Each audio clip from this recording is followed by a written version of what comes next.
پچھلی امتوں میں ایک بادشاہ تھا جس بادشاہ کے پاس ایک جادوگر تھا. اس جادوگر کا کام کیا تھا؟ شعبدے بازیاں، کرتب دکھانا. اس سے لوگ بادشاہ کے معتقد ہوتے تھے اور بادشاہ کافر تھا. تو جب وہ جادوگر بوڑھا ہو گیا تو اس نے بادشاہ سے کہا کہ میں بوڑھا ہو رہا ہوں، مر جاؤں گا تو آپ کی دکان چلنا بند ہو جائے گی. تو کوئی ایسا نوجوان چاہیے مجھے جس کو میں اپنا شاگرد بناؤں اور یہ سارا علم اس کو سکھا دوں.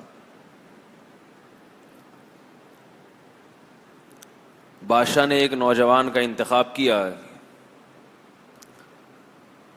تو کہ بھئی اس کو سکھاؤ. وہ نوجوان جب اپنے گھر سے چلتا تو راستے میں ایک راہب کا گھر تھا. راہب، یہ وہ دور تھا جب عیسائی مذہب برحق تھا. اسلام ابھی دنیا میں نہیں آیا تھا. اسلام کے دنیا میں آنے سے پہلے کون سا مذہب برحق تھا یہ تو آپ کو معلوم ہوگا نا، حضرت عیسیٰ علیہ الصلوۃ والسلام کا دین. تو وہ نوجوان آیا کرتا جادوگر کے پاس. راستے میں راہب کا گھر تھا تو تھوڑی دیر کے لیے اس کے پاس بھی بیٹھ جایا کرتا. راہب کس کی باتیں کرتا تھا؟ اللہ کی. راہب کے پاس سے اٹھ کے جاتا، پھر جادوگر کے پاس جا کے بیٹھتا. واپسی میں پھر راہب کے پاس سے ہوتا ہوا جاتا. تو راہب کے پاس ایک سفر میں 2 دفعہ اور جادوگر کے پاس بولو بھائی 1 دفعہ. تو رنگ کس کا چڑھنا تھا؟ راہب. سے کیا پتا چلا کہ بھائی اپنے بچوں کو انسان کا بچہ اگر بنانا ہے تو ٹی وی کے پاس کم بٹھاؤ، علماء کے پاس زیادہ بیٹھاؤ. جتنی دیر وہ ٹی وی کے پاس بیٹھتا ہے نا اس سے زیادہ دیر مولوی صاحب کے پاس بیٹھاؤ اس. تو وہ جو جادوگر تھا نا اس کی چکنی چپڑی باتوں سے نوجوان متاثر ہونے لگا اور ادھر پادری کی باتیں بھی تھیں تو وہ بیچارہ گڑمڑ ہو گیا. سمجھ میں یار میں کروں کیا. ایک دن ایسا ہوا کہ وہ نوجوان کہیں سفر کرتا ہوا جا رہا تھا تو راستے میں ایک بہت اجدہا اژدہا جس نے لوگوں کا راستہ روکا ہوا تھا. لوگ خوف زدہ تھے کہ ہم یہاں سے گزرے تو یہ ہم میں سے کسی کو کھا جائے گا. اژدہے تو اب ڈاکومنٹری میں آپ دیکھیں پورے انسانوں کو ایسے ہڑپ کر جاتے ہیں، ثابت نگل لیتے ہیں. تو اب یہ کھڑا ہوا ہے نوجوان، یہ بھی کھڑا ہو گیا. یہ کیا مسئلہ ہے بھائی؟ اس نے ایک پتھر اٹھایا. ظاہر ہے اژدہے پتھر سے نہیں مرتے، اتنا بڑا اژدہا اور ایک پتھر مارنے سے کہاں مرے گا. اس نے ایک پتھر اٹھایا اور اللہ سے دعا مانگی کہ اللہ میں کنفیوز ہوں کہ راہب کا دین سچا ہے یا جادوگر کا. اگر راہب کا دین سچا ہے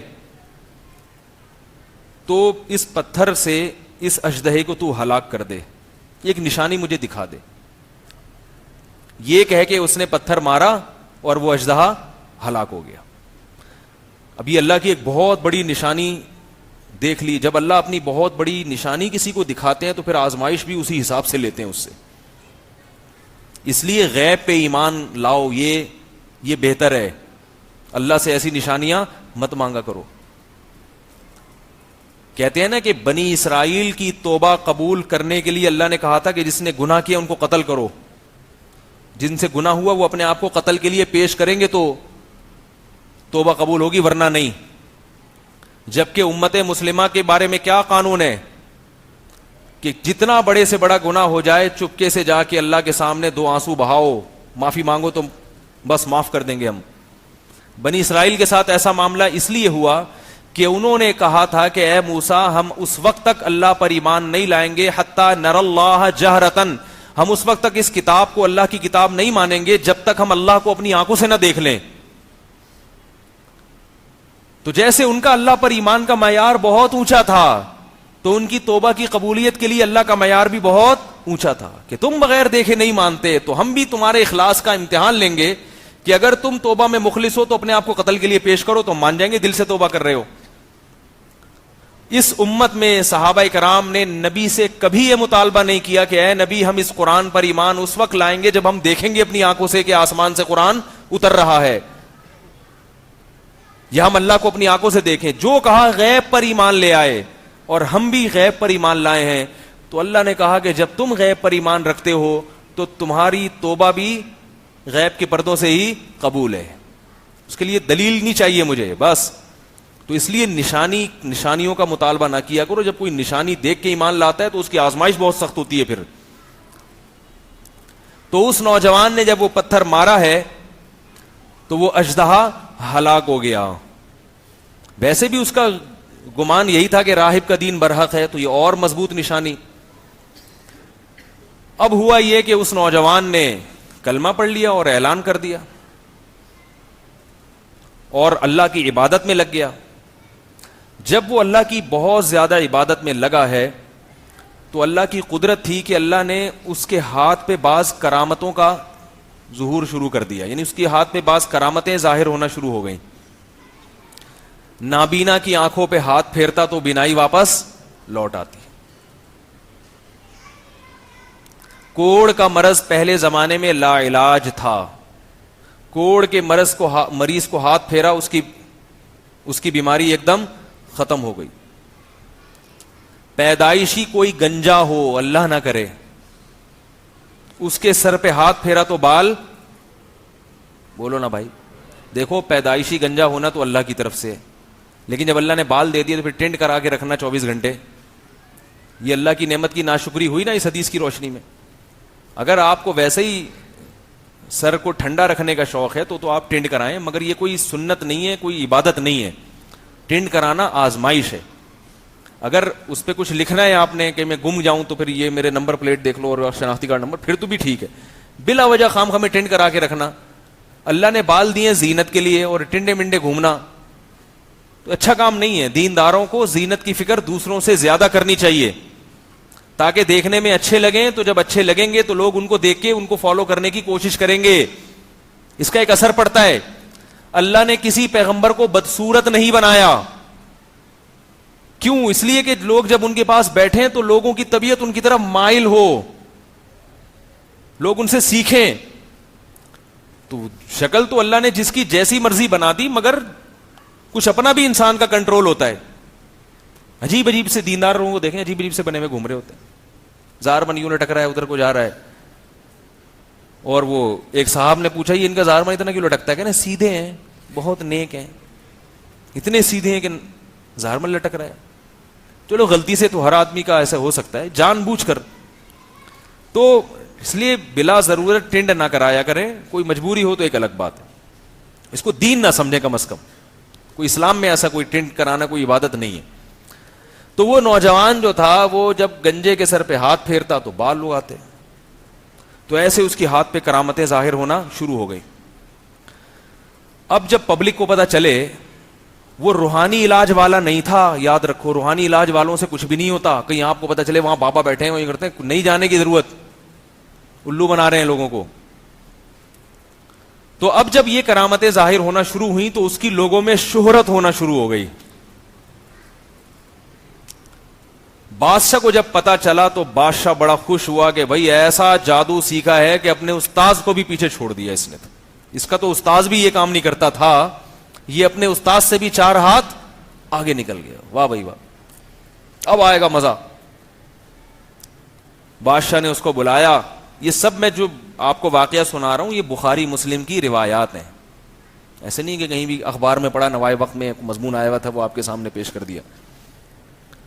تو بادشاہ کو جب پتا چلا کہ بھائی یہ اتنا بڑا جادوگر بن گیا ہے، بادشاہ نے اس کو بلایا اور کہا کہ ہم نے سنا ہے کہ تم تو اپنے استاد سے بھی 4 ہاتھ آگے نکل گئے، اور ایسے ایسے اور ویسے ویسے۔ تو اس نے کہا یہ جادو وادو نہیں ہے، یہ جو نابینا کی آنکھوں پہ ہاتھ پھیرتا ہوں تو بینائی میں لاتا ہی نہیں ہوں، بینائی کون دیتا ہے؟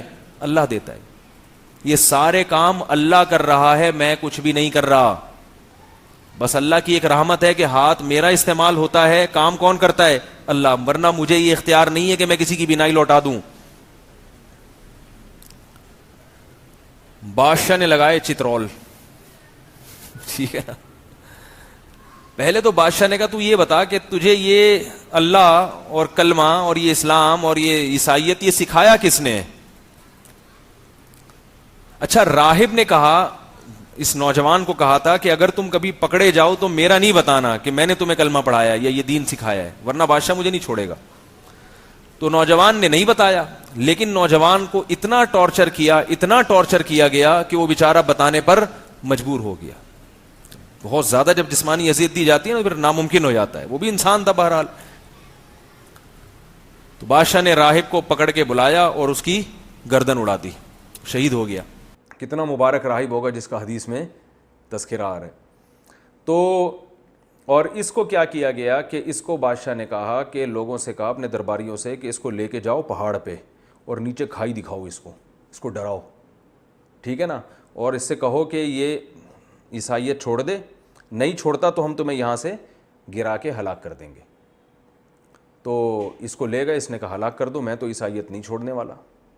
تو اللہ کی قدرت کیا ہوئی ہے کہ وہ پہاڑ پہ ایسا کچھ زلزلہ آیا, وہ سارے مر گئے اور یہ بچ گیا, اکیلا واپس آ گیا. تو بادشاہ نے پھر لوگوں کو کہا کہ اس کو سمندر میں لے جاؤ. اچھا, اب یہ خبریں لوگوں میں مشہور ہونا شروع کی, ایک نوجوان ہے بھائی وہ اس طرح کا ہے, کیونکہ اللہ تعالیٰ مشہور کر رہے ہیں نا تاکہ اس سے کام لینا ہے اللہ تعالیٰ نے. تو اس کی خبر کہ بھئی یہ تو آنکھوں پہ ہاتھ لگائے تو بینائی واپس لوٹ آتی ہے. تو یہ سب کو یہی کہتا بھئی میں یہ نہیں کر رہا, یہ اللہ پر ایمان لے کر آؤ, یہ میں نہیں کر رہا, یہ اللہ کر رہا ہے, تو اللہ کی قدرت پر ایمان لے کر آؤ.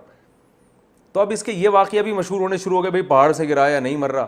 تو اس کو سمندر میں لے کر گئے, بیچ سمندر میں بادشاہ نے کہا اس کو غرق کر دینا اگر یہ ایمان نہ لے کر آئے. تو ڈرایا نہیں, یعنی ایمان نہ چھوڑے, اگر یہ ڈرایا وہی اثر نہیں ہوا اس کے اوپر.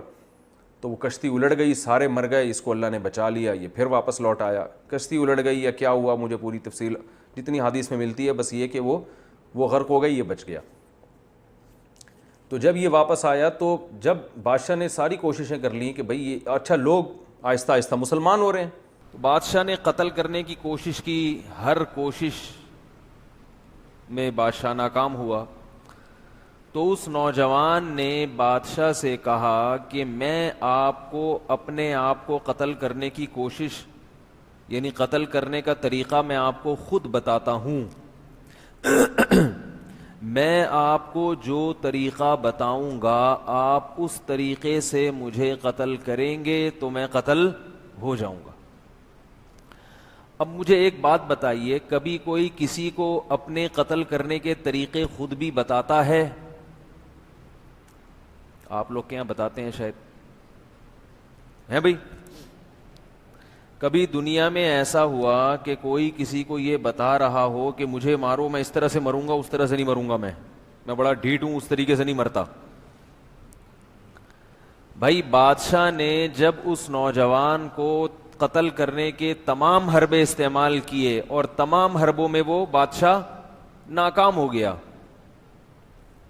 تو نوجوان بادشاہ سے کہہ رہا ہے کہ تم اگر مجھے قتل کرنا چاہتے ہو تو طریقہ میں بتاتا ہوں, اس طریقے سے مارو گے تو میں مر جاؤں گا. تو میں آپ حضرات سے سوال پوچھ رہا ہوں کہ بھلا دنیا میں کبھی ایسا ہوتا ہے کہ کوئی شخص اپنے آپ کو قتل کرنے کا طریقہ دوسرے کو خود سکھا رہا ہو؟ ہاں, جن کا خودکشی کا پروگرام ہو وہ بتاتے ہیں, خودکشی کا ارادہ ہو وہ بتاتے ہیں کہ ایسے مارو مجھے. اکثر وہ بھی بتاتے نہیں ہیں, خود ہی کر لیتے ہیں, بتانے کی کیا ضرورت ہے؟ بھائی آپ کے پاس کوئی آئے اور کہے کہ میں مرنا چاہتا ہوں, آپ مجھے یوں کر کے مار دو, تو آپ مارو گے؟ آپ بولو گے یہ آفت میں اپنے گلے کیوں ڈالوں؟ بھائی کیا خیال ہے؟ ابھی تو روزہ شروع نہیں ہوا, آپ لوگوں کو لگنا شروع ہو گیا. ابھی رمضان میں ایک ہفتہ باقی ہے, ہفتے کا یا اتوار کا روزہ ہے, پھر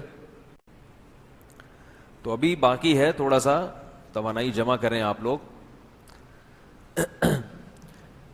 تو مجھے یہ بتائیے کہ بادشاہ بادشاہ دنیا میں کوئی چاہتا ہے کہ مجھے قتل کرو اور اس طریقے سے مارو؟ خودکشی کرنے والے کرتے ہیں یہ کام. خودکشی کرنے والے وہ یہ کرتے ہیں کہ طریقے بتاتے ہیں، ویب سائٹس میں طریقے سکھائے جاتے ہیں خودکشی کرنے کے. ایسی ویب سائٹس ہیں دنیا میں. لیکن یہ نوجوان تو خودکشی کرنے کا ارادہ نہیں رکھتا.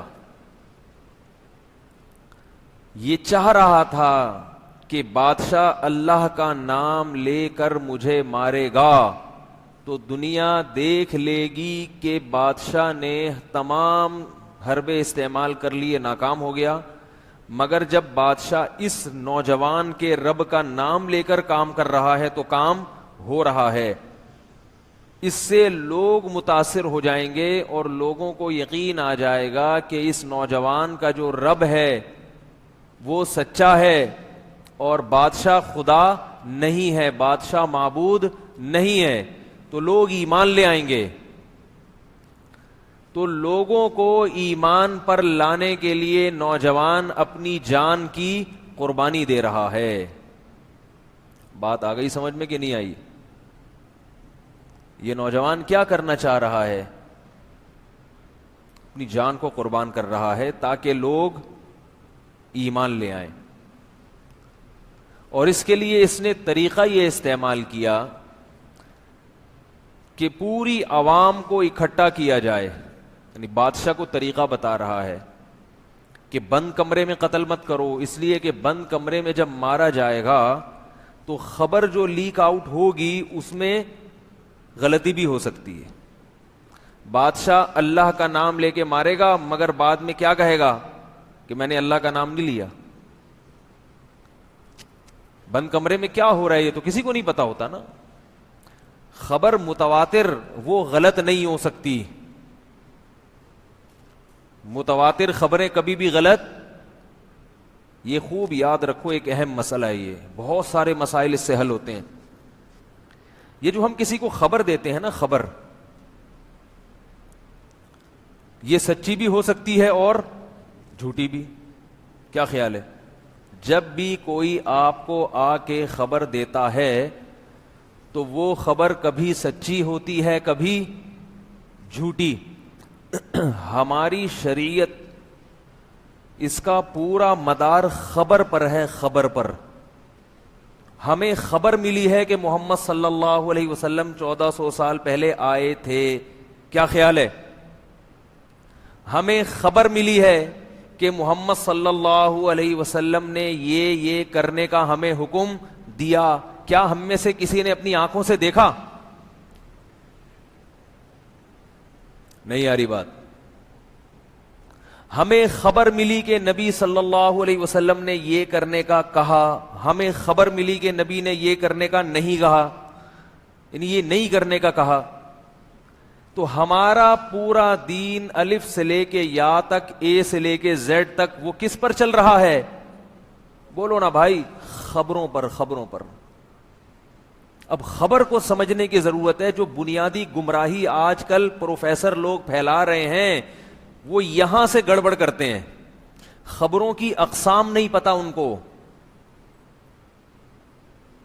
اسی سے سارے فرقے پیدا ہو رہے ہیں. بہت اہم مضمون ہے جو اس وقت اللہ نے دل میں ڈال دیا. اور اس کی بنیاد کہاں سے نکلتی ہے کہ اس نوجوان نے یہ کیوں کہا کہ کھلے عام بھرے مجمع میں مجھے قتل کیا جائے اللہ کا نام لے کے، بند کمرے میں نہیں.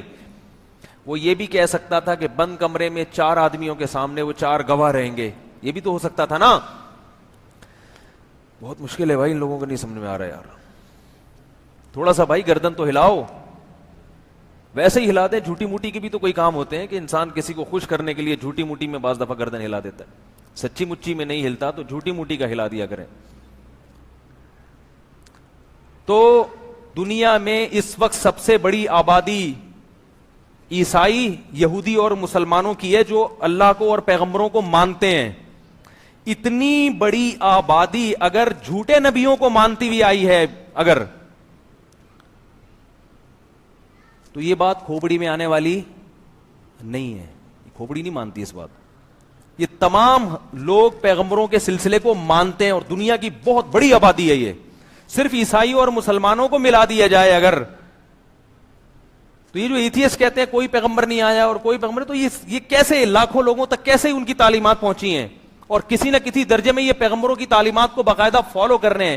اس کا مطلب ہوا کہ موسیٰ نام کے کوئی پیغمبر بھی دنیا میں آئے تھے، عیسیٰ نام کے کوئی پیغمبر بھی دنیا میں آئے تھے، محمد صلی اللہ علیہ وسلم کے نام کے کوئی پیغمبر بھی دنیا میں آئے تھے، اور ان تمام پیغمبروں کی تعلیمات کو اگر آپ غور کرتے ہیں تو وہ ساری اچھی تعلیمات ہیں، اچھی، کوئی بھی ایسی تعلیم نہیں ہے جو غلط ہو، بالکل 100% غلط ہو۔ تو یہ ممکن نہیں ہے کہ جھوٹا نبی دنیا میں آئے اور لوگوں کو اچھی چیزوں کو پہ ڈال کے چلا جائے۔ ایک صاحب مجھے لاہور میں ملے کچھ دن پہلے، وہ کہہ رہے ہیں کہ یہ جو معاذ اللہ نبی صلی اللہ علیہ وسلم تھے نا، یہ معاذ اللہ نقل کفر جادوگر تھے، انہوں نے جادو کے زور سے پوری دنیا کو یوں کیا ہے۔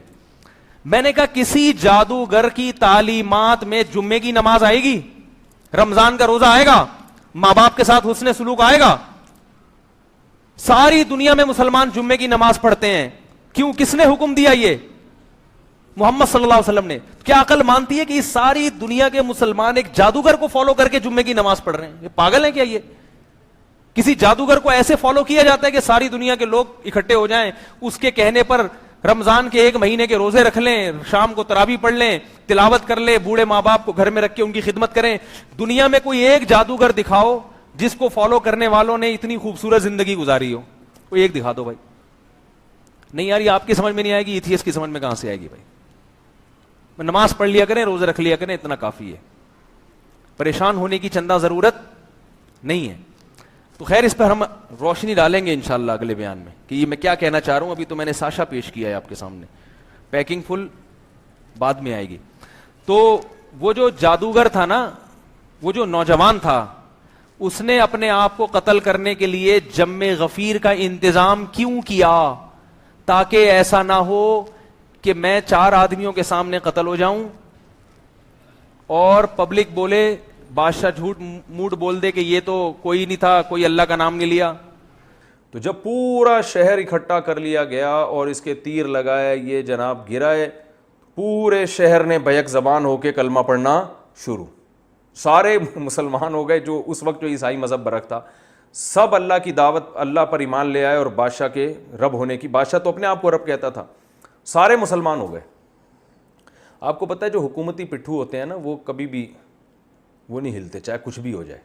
جو بادشاہ کے درباری ہوتے ہیں نا، خاص، بہت کم ان میں لوگوں کو ایمان کی توفیق ملتی ہے۔ تو قرآن کی تاریخ سے بھی پتہ چلتا ہے کہ ظالم بادشاہوں میں بعض دفعہ پوری قوم ان کے خلاف ہو گئی، لیکن ان کے جو درباری ہیں وہ ان کا ساتھ نہیں چھوڑتے۔ تو ایسا ہی ہوا کہ پوری قوم مسلمان ہو گئی، لیکن جو بادشاہ کے درباری تھے، اس کے خاص لوگ تھے جو ہر وقت بادشاہ کے ساتھ رہتے تھے، وہ بادشاہ کے ساتھ تھے۔ تو بادشاہ نے یہ کہا کہ بھائی یہ تو پوری قوم ہمارا دین چھوڑ دیا اس نے اور مجھے خدا ماننے سے انکار کر دیا ہے، اب ایک ہی حل ہے کہ ان کو زبردستی مجبور کر کے اس دین برحق سے دور کرو۔ اور اس کا طریقہ یہ ہے کہ شہر میں جگہ جگہ خندقیں کھودی جائیں، ہر گلی میں، ہر محلے میں خندقیں کھود کے اس میں لکڑیاں ڈالی جائیں، آگ جلائی جائے، اور پھر ایک ایک کو پکڑ کے اس آگ میں جھونکا جائے۔ تو جو اس آگ کو دیکھ کے ڈر جائے اور کہے کہ میں اپنا دین چھوڑتا ہوں، تو اس کو تو بچا لو، باقی سب کو کیا کر دو؟ آگ میں ڈال دو۔ تو یہ وہ خندقیں تھیں۔ تو ایک ایک کو پکڑ کے ڈالا گیا۔ صحیح حدیث میں آتا ہے، آپ صلی اللہ علیہ وسلم نے ارشاد فرمایا کہ 3 بچے ہیں جو ماں کی گود میں بولے ہیں۔ ایک تو حضرت عیسیٰ علیہ السلام ماں کی گود میں بولے تھے، اور ایک وہ جس پر وہ ایک بزرگ تھے نماز پڑھ رہے تھے، تو ان کی ماں نے ان کو پکارا، تو وہ پریشان ہو گئے کہ ایک طرف ماں ہے اور ایک طرف نماز ہے۔ تو آزمائش میں آ گئے نا، اللہ میں نماز توڑ کے جواب دوں تو تیرا حق ضائع ہوتا ہے، اور ماں کو نماز نہ توڑوں تو ماں کا حق۔ تو اسی کشمکش میں تھے کہ ماں نے بد دعا دے دی کہ اللہ کرے تجھ پر کوئی تہمت لگے۔ تو یہی ہوا کہ وہ پھر کسی چرواہے نے کسی عورت کے ساتھ زنا کیا، بچہ پیدا ہوا، تو وہ عورت شادی شدہ تھی نہیں، لوگوں نے پوچھا بچہ کس کا ہے، تو اس عورت نے جان چھڑانے کے لیے اس راہب پہ ڈال دیا۔ وہ بیچارہ نیک بزرگ اپنے جھونپڑی میں اپنی عبادت کیا کرتا تھا، اس پہ جھوٹا الزام ڈال دیا۔ لوگوں نے پکڑ کے مارا اس کو اور اس کے وہ عبادت خانہ گرا دیا۔ تو اللہ تعالیٰ نے اب اس پر رحم کیا، تو جو ہے نا ماں کی گود میں بچہ بولا کہ میرا جو ہے نا اس کے پانی سے اللہ نے مجھے پیدا نہیں کیا، بلکہ مجھے فلاں کے پانی سے اللہ نے پیدا کیا، وہ چرواہے سے۔ تو یہ کرامت اس راہب کی ظاہر ہوئی. تو اللہ نے اپنے حق کی وجہ سے اس کی عزت کی بھی حفاظت کی, لیکن ماں کی بد دعا بھی لگی اس کو. تبھی امام ابو حنیفہ رحمہ اللہ تعالیٰ اسی حدیث کی بیس پہ کہتے ہیں کہ اگر نماز کی حالت میں ماں پکارے اور اس کو پتہ نہیں ہے کہ آپ نماز پڑھ رہے ہیں تو نماز توڑ دینی چاہیے. تو اب کیا مسئلہ ہوا کہ وہ بچہ بھی ماں کی گود میں بولا. تو خیر جب لوگوں نے کہا یہ تو راہب بڑا نیک آدمی ہے, بچے سے اللہ گواہی دلوا رہے ہیں, تو اس راہب کو دوبارہ پروٹوکول دیا گیا اور اس سے کہا ہم آپ کا عبادت خانہ سونے کا بنا کے دیں گے. اس نے کہا نہیں بھائی وہ مٹی کا گھروندا ہی بنا دو میرے لیے, جب عبادت ہی کرنی ہے تو سونے کے محل کا کیا کرنا. تو یہ ایک بچہ ماں کی گود میں بولا, ایک عیسیٰ علیہ السلام, اور ایک تیسرا ایک اس واقعے میں. تو نبی صلی اللہ علیہ وسلم نے فرمایا کہ جب سب کو لا لا کے آگ میں ڈالا جا رہا تھا, نہیں وہ اتنا دودھ پیتا بچہ نہیں تھا جو یوسف علیہ السلام کی گواہی جس نے دی تھی نا, واسع خان, تو وہ آپ جتنا کم از کم ہوگا. تو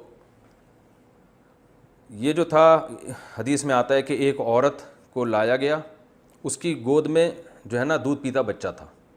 اب اس عورت کو اپنے بچے کا خیال آ رہا تھا یہ بچہ کیسے آگ میں جلے گا نا. وہ بیچاری, باقی لوگ تو گر رہے تھے, ایمان اتنا مضبوط تھا ان لوگوں کا, اس بچے نے قربانی ایسی دی تھی نوجوان نے کہ وہ آگ میں گرنے کے لیے تیار. تو وہ بچہ, ماں جو ہے نا ہچکچا رہی تھی کہ ایک طرف کفر ہے کہ میں اللہ کا انکار کر دوں, اور ایک طرف ہی آگ ہے, اور پھر بچے پہ ترس آ رہا تھا اس کو کہ بچے کو کیسے میں ڈالوں. تو نبی صلی اللہ علیہ وسلم نے ارشاد فرمایا کہ اللہ نے اس بچے کو قوت گویائی عطا فرمائی.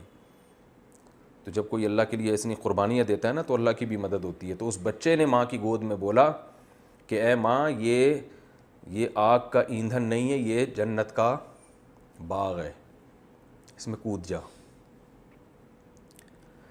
تو نبی صلی اللہ علیہ وسلم, یعنی یہ دیکھنے میں آگ لگ رہی ہے, حقیقت میں یہ آگ نہیں ہے, یہ باغ ہے, اللہ نے جو ہے نا آزمائش کے لیے اس کو رکھا ہے. تو وہ ماں جو ہے نا اپنے سینے سے لگا کے اس میں کود گئی. تو خیر وہ اس بادشاہ نے, کمبخت نے, ان سب کو قتل کر دیا. تو وہ غالب آ گیا بادشاہ, وہ ہلاک ہو گئے. تو اب چونکہ ظاہری لحاظ سے بادشاہ کو کامیابی مل گئی تھی اور وہ ایمان والے سارے قتل ہو گئے, جو کفر میں تھے وہ تو بادشاہ کے ساتھ ہو گئے, تو اب ظاہری لحاظ سے تو وہ کامیاب ہو گئے نا. تو قرآن میں اللہ نے صدیوں بعد ان کا واقعہ نازل فرمایا, اور اللہ نے فرمایا کہ میں اپنے نبی کو یہ اطلاع دے رہا ہوں کہ دیکھنے میں کامیاب بادشاہ ہوا لیکن حقیقت میں کامیاب نہیں ہوا, اس لیے کہ وہ تو باغات میں چلے گئے, اور جو بادشاہ جس نے خندقیں کھدوائی تھیں نا, اور اس کے جو فوجی لوگوں کو پکڑ کے خندقوں میں ڈال رہے تھے, وہ اصل میں آگ میں ہیں.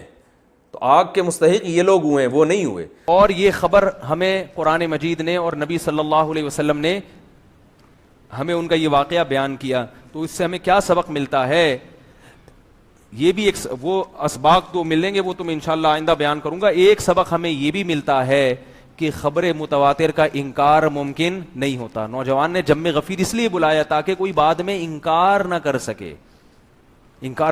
وہ جماعت المسلمین کو جانتا تھا شاید کہ پیدا ہوں گے ہی بعد میں مکر جائیں گے, بولیں گے یہ بھی نہیں ہے, یہ بھی نہیں ہے, ایسا بھی نہیں ہے, ویسا بھی نہیں. تو اس نے پہلے سے انتظام کیا بھائی کہ متواتر خبر کا انکار ممکن نہیں ہوتا.